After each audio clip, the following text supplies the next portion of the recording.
रूसी खुफिया agency FSB ने रूसी सदर पुतिन के करीबी साथी अलेक्जेंडर डोगिन की बेटी सहाफी डोराया डोगियाना को कार धमाके में हलाक करने वाली मुलजिमा का सुराग लगा लिया है।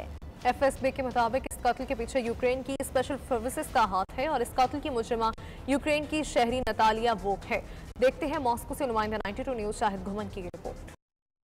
रूसी खुफिया एजेंसी FSB ने रूसी सदर पुतिन के करीबी साथी अलेक्जेंडर डोगिन की बेटी सहाफी दालिया डोगिना को कार धमाके में हलाक करने वाली मुलजिमा का सुराग लगा लिया है। नतालिया कार के कंट्रोल शुदा धमाके के बाद पेस्कोव के इलाके से होते हुए एस्टोनिया फरार हो गई। इस हवाले से FSB ने उसकी CCTV वीडियो भी जारी की है, जिसमें देखा जा सकता है कि किस तरह वो दालिया डोगिना के घर दाखिल होती है और किस तरह एस्टोनिया से फरार होती है। नतालिया वोविक अपनी बेटी सोफिया शवान के साथ 23 जुलाई 2022 को रूस पहुंची।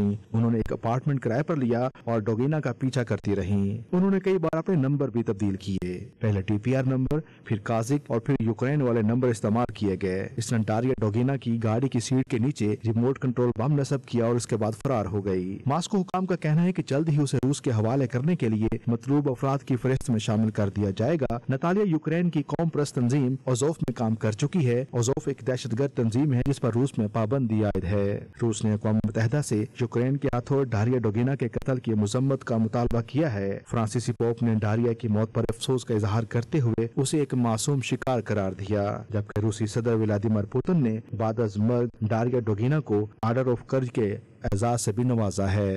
शाहिद घुमन, 92 न्यूज, मॉस्को, रूस।